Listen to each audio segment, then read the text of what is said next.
Greeting from Israel and Shabbat Shalom.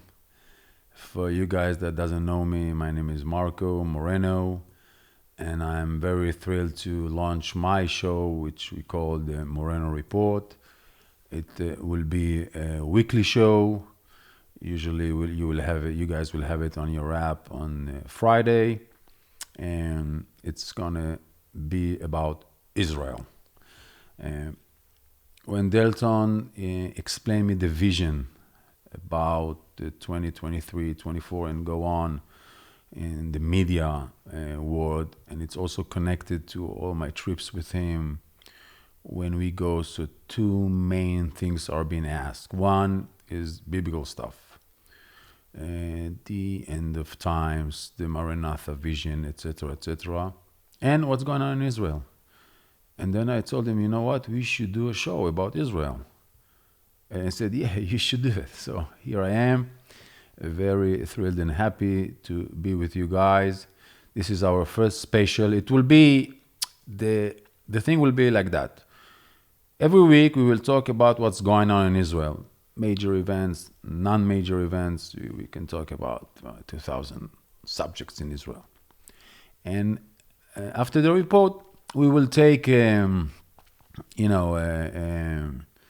subject which is, I think, is important, and we can elaborate about him and talk about. I will give you guys my takes, insights, and etc. And from time to time, we will have specials like today, which will not be informative, something about Israel, what's going on. Just will be taking a subject which I think is important, and we can talk about it. For the opening of the season and the first special, I decided to talk about the national security of Israel, which I think is the basics, and it's very heavy. Having said that, I'm going to concentrate on Iran and the nuclear agreement, yes, no, etc.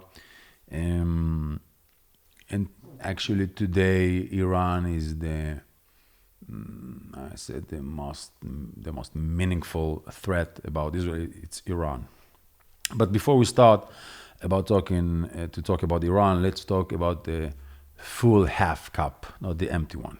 Number one, there isn't any major, heavy threat on Israel that you can say if this threat, because of this threat exists, Israel will be eliminated. There isn't.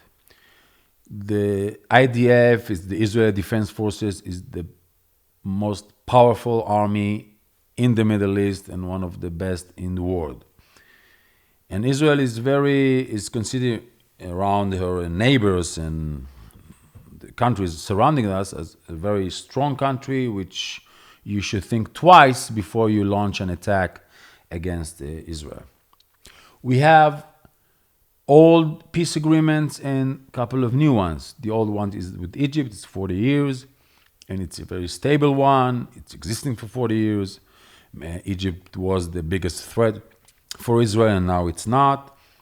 And the other one is Jordan.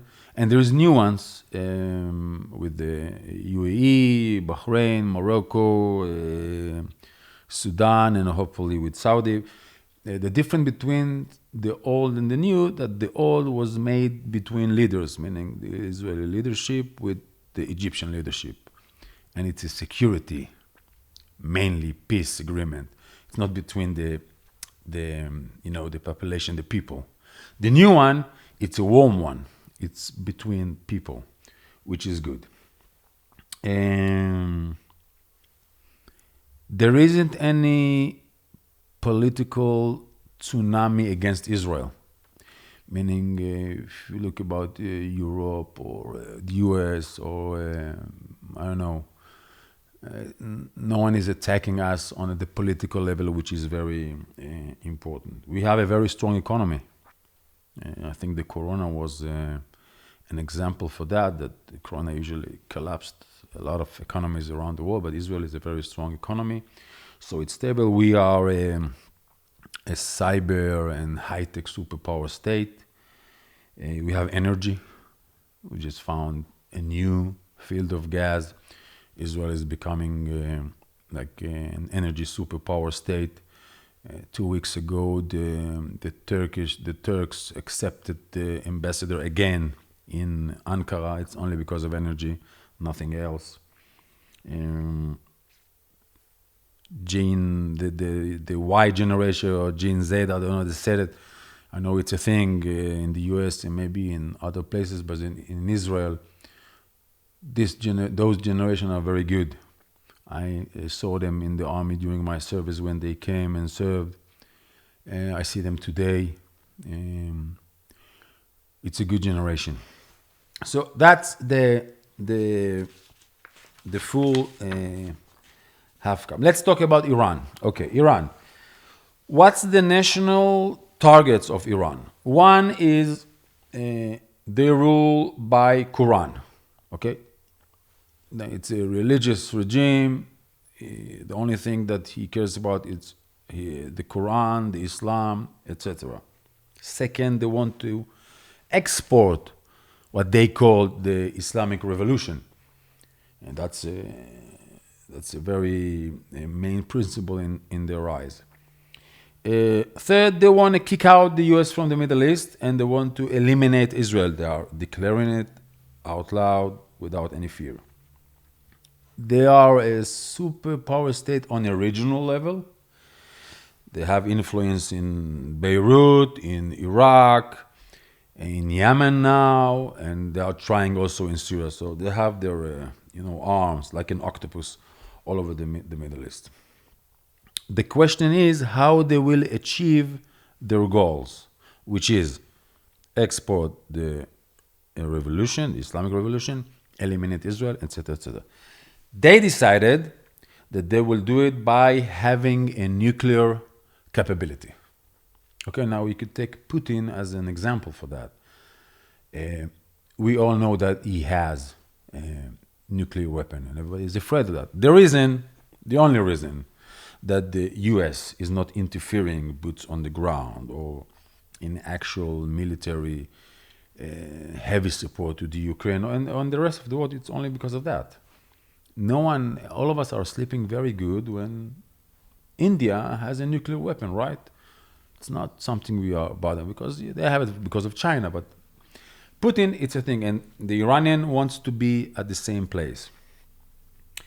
They have conventional capabilities, which is missiles, which is okay, and the strategy they have, which has existed for the last 25, 30 years, is not the fastest, but the most assured way, meaning they're taking it very slow, very slow, very slow, piece by piece, secretly, not secretly, but in the end, they will get to the goal.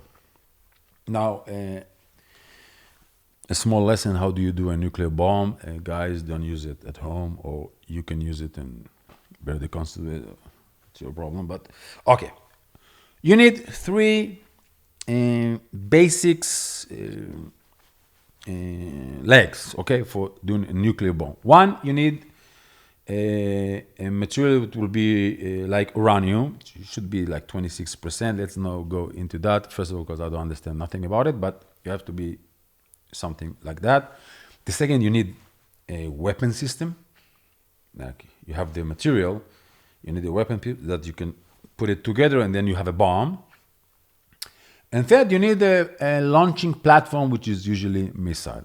Now, the Iranian has the first. They say they have like 30%, 40%, they are lying about it. And they can reach the 25 in a couple of months if they decide to. And the weapon system, they are not allowed to have it, but they are working on it for 25 years. When the US came back, but attacked Iraq, Bush in the second time, because he thought he has a nuclear weapon, Saddam Hussein, the Iranian decided to hide their military nuclear weapon program, and spread all over the place, universities, all kind of institutions, and because they were afraid of the American react to that. Now, the Iranians are signed on the NPT, which is, let me read, Nuclear Non-Proliferation Treaty. Like, it's an agreement. By the way, 5 countries didn't sign on it. Israel is one of them. India also. Pakistan, North Korea, and south of Sudan. We know that North Korea has a nuclear weapon, but North Korea they signed on it, but they withdrew from it, and India didn't. And Israel, I'm not saying we have a nuclear weapon, but someone is saying, now you didn't sign it. Iranian did sign on that. According to the NPT, you cannot have a weapon system. That's not allowed. You can have uranium, you can have a launching platform, but you cannot have a weapon system. Like, you can have a nuclear plant for electricity or for something else, but not for military reasons. And they are working on the military program secretly years now. So the question is, what's the strategy to prevent from Iran to have a nuclear weapon? One, it's an agreement. We will talk about the 2015 agreement in a while. Second, it's diplomacy and sanctions. Third, it's launching a secret covert operation against Iran nuclear program. You guys that are monitoring the local Iranian news, hearing from time to time about nuclear facilities that has a problem, or a nuclear scientist that vanished or died or whatever. Fourth, we can replace the regime. Hey folks, sorry for the interruption. I just want to make sure you know that we are hosting a Maranatha End Times Summit in Dallas, Texas this July 13th, 14th, and 15th. And you can head to maranathasummit.com to get your tickets and join us there. We hope to see you. It's a big thing I just said, but that's an option. And 5, it's a military attack, which, according to the international news, Israel is working on this capability for years. You guys know the map. Iran is pretty far from Israel. To launch, I don't know how many airplanes to Iran, which is a very big country, to attack nuclear facilities that are probably hidden deep in the ground, very spread all over the country. To do that without getting hurt, they have a very good anti-aircraft missiles. And then to go back, I'm not talking about fuel, it's a thing. Okay. But that's the let's say the main 5 strategies to prevent Iran to have a nuclear weapon. Now there is a difference between the US and Israel when it comes to how both sides seeing the nuclear issue. For instance, Israel think if Iran will have nuclear weapon, that's a red line. We can't live with that. America say, yeah, it will be a strategic problem. The US side will say the trigger to attack, it will be only when they will break through to the nuclear weapon, meaning they will have the uranium 26% and above, and the weapon system will be ready. Israel is saying no.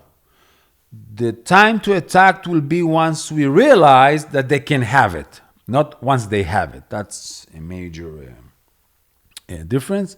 The US say in case you guys, Israel, will attack, that will be a very big war in the region. Israel is saying no. If we will attack, probably it will be a war, but it's only with Lebanon. It will be limited, and no one knows. 2015, Barack Obama administration signed the nuclear agreement with Iran. And they even thought to give him a second Nobel Prize. And to be honest, we don't know why he got the first one, but that's the thing. And according to the 2015 agreement, the agreement should be end in 2030, like 6, 7, 8 years from now. But that was, and you know about that. When I asked a friend, an American friend, by the way, about the nuclear agreement, he said, it's like Joseph and the story of the 7 cows. You remember the stories from the Bible? You guys should know the story. That in Egypt, so the cows and the answer was gone. They said, we have a guy in prison named Joseph, let's ask him to explain it. And then he said, you have 7 good years, 7 bad years. So they said the agreement is, it's 7 bad years and then it will be 7 good years. We disagree, Israel, disagree with that thing totally. In 2018, the Trump administration withdrew from the nuclear agreement. A couple of months before, or weeks even, before that, the Mossad, Israeli Mossad, brought all the military, or all the military nuclear archive from Tehran in a very nice operation, and pushed the Trump administration to withdraw from the nuclear agreement, which he did. By the way, the archive just proved that Iran was lying all the years. They didn't took out the military program. They just gave it another name and put it in another places, but it was still ongoing. And they evaluated like the 2015 agreement totally when they did that. So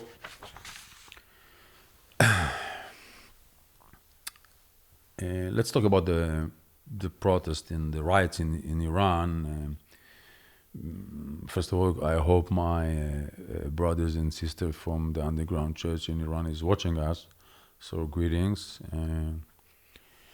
What in Israel thinking, now I'm giving you like the insights of the Israeli intelligence services or the Israeli intelligence community about the riots. The current protest that is going on, it's a little bit different from the 2 others that happened. The first one was, if I recall, Ahmadinejad in the election. The other one was the price of fuel and all of the economic situation. This time it's actually a protest against the regime in a subject which is very religious, the hijab.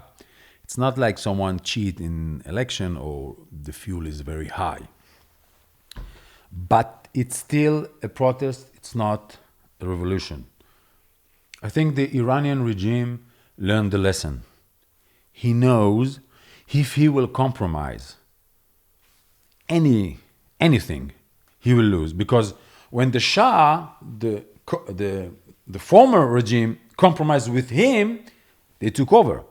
And they're looking upon history. Gorbachev started to do a compromise about, I don't remember what, and then the communism fell. You take Mubarak. When the riots began, he did compromise, then they took him over. Who will believe Mubarak, the Arab Spring? So, talking about the Iranian riots or protests, which is like, they say, oh, maybe now it's the time that you can change the regime. Still, it's not the time. Doesn't look like there is a massive, something going on. Having said that, you never know. I think the Arab Spring in all of the Middle East, we learned that, you can say something. I remember I was in service at that time, and the Israeli chief of staff came for a visit, and we talked about the Mubarak stuff, why he fell down, and the chief of staff said, I was like yesterday in the Israeli cabinet, security cabinet with the prime minister and everybody. And they asked me, tell me, how did the IDF, with all our, intel we didn't anticipate that Mubarak is going to, to fall. And then he answered, guys, when Mubarak fell down and get out of power, the Egyptian chief of staff was on an airplane on his way to DC for a visit. So if he didn't knew, so how should I? Like, my message to you and connecting to the Iranian peace, that we never know. It can happen. Hopefully it will happen, but we don't know. Okay. Again, for my brothers and sisters in Iran, we are waiting for the day you guys can visit us freely and we can visit you freely. Returning to the nuclear situation. Biden administration came to power, and then he took, you have like 20 Jews in the Democratic Party, or that is working in some places, and he took Rob Malley, a Jewish lawyer, which was during the Obama administration, like the architect, not the architect, but he was very, very involved in that nuclear agreement in 2015, and told him, now your job is to do another agreement. Now, Rob Malley is so into it. So, like in an illustration mode, he went into a bazaar shop in Iran, and he said to the seller, "Listen, I'm going to buy this thing no matter what. Like, I'm not going out of it without getting this." Now, he said it to the Iranian, and probably, as you guys know, Iranians are very, very clever. So they took their demands to here. Even the Biden administration couldn't agree to what they asked for in the new agreement. And then the Iranian did a strategic mistake and provided the weapon to Russia, all the drones that are exploding all over the Ukraine. It's all military Iranian equipment, that was a very red line to the Biden administration. Biden administration warned the Chinese not to interfere militarily, and they didn't do it. Iran is the only one that did it, and that was a red line. And also the riots, when it comes to human rights, and so this administration, I'm not saying that another administration sees it in a positive way. I don't see it in a positive way, and I'm not Biden's fan. But all these three things pushed away again the new nuclear agreement, which Israel didn't agree on. There is a very strong debate in Israel about it. Like, we should jump with the agreement. We shouldn't. Israel, as a formal thing, like the current Prime Minister Netanyahu, we will talk about in the future shows, is disagreeing with it totally against the nuclear agreement, and let's see about that. So how the Iranians are feeling January 2023. Now there is two main opinions about the Iranian. I'm talking about the Israeli side, how I think they feel now. One will say, listen, they have an alliance with Russia and China, two superpower states. The other will say, yeah, they have this alliance, but that puts them in the bad guys, which because of the Ukraine situation now, this is the bad group and this is the good group. Iran is a country on the edge of having a nuclear capability. Listen, if the Iranians now decide to have a bomb, if they will speed it up, I think in 6 months they will have a bomb. It's a matter of decision. By the way, they are waiting for a massive worldwide crisis They thought the Corona was one. They are thinking the Ukraine is one, in order that all the attention will go there, and then they could speed up quickly and have the bomb, and then we have a problem. So they're on the edge of it. But in the other hand, they have massive sanctions and good minds, like clever people are leaving Iran. I don't know if you know, but by the way, the Iranian government, if you look upon it, they have most of the ministers, not most, but major of them has a PhD. Very clever people. Iran thinking that the big Satan, which is the US, is becoming weaker and leaving the area. We see what's going on with the Kurds in Iraq and etc. But in the other hand, they feel that they are surrounded, if it's Azerbaijan or the UAE or Turkey even, that they have a like alliance with Israel. So they know how to live with the sanctions today.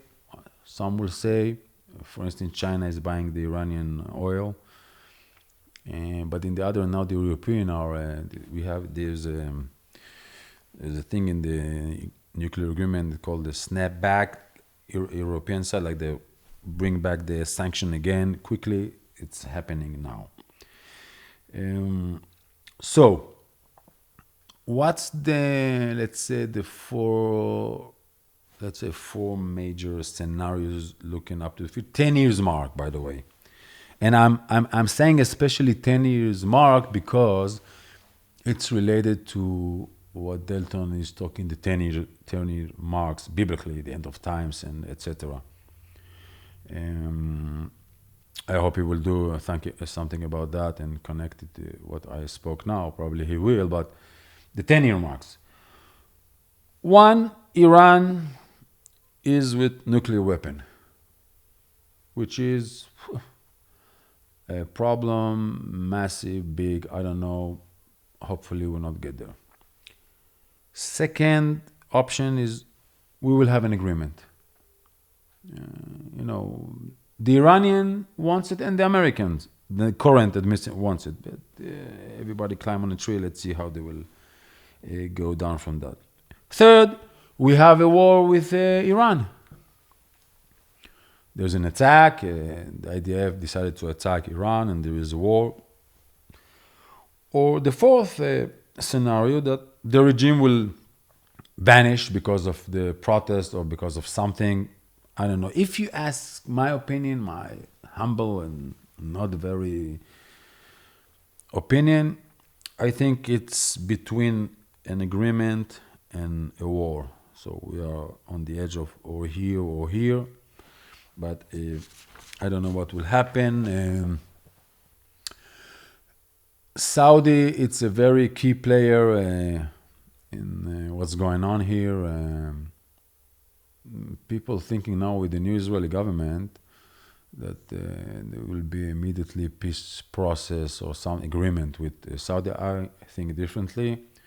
I think we have Mohammed bin Salman. Salman is his father, which is alive. I think, my personal opinion, that three things should happen before Israel can cut a deal or a peace agreement with Saudi. First, Salman needs to die, the father, because he's the old generation. He still believes about the Palestinians' rights and the Arab League, and I don't think he sees the things like his son, and I don't think his son will do something heavy and major like a peace agreement with Israel so long his father is alive. Second, the line between Riyadh and DC is very, very important, and it's not very good now. Meaning, if a Republican president will come in 2 years, that will increase the chances for a peace agreement. Biden, when he came to Saudi, he was they waited for him like they are hosting an African prince from somewhere. Immediately after him came the Chinese president that got the royalty. The relationship is not very good. I read somewhere that Biden, coming to the midterm election, asked the Saudi increase the oil thing so we can lower the prices of fuel. It's a thing in the U.S. and I understood that the Saudi just stopped to do it in order to. So it's not the line between Riyadh and this is not good. So that's for that, guys. I hope you enjoyed the special. It will be launched on Friday. Shabbat Shalom from Israel. We love you guys. We miss you. And see you next week. Hey guys, Stephanie Quick here. I just want to take a quick moment and let you know that Jeff Henderson and I, and Jeff is, of course, the director of FAI. He is my co-host for the Better Beautiful podcast. He is also my co-director for the Emmaus Online training program. And so Emmaus Online is a unique fusion between the online resources and messaging of FAI Studios and our training programs. It's our only online-based training program. And if you love Jesus, you care about his return, you care about the 1040 window, you care about making disciples in your community and context, and you want to be connected with like-minded believers across the world who care about these same things, and you have an internet connection, Emmaus Online might just be for you. So you can head to faistudios.org to find out more and enroll now. Maranatha.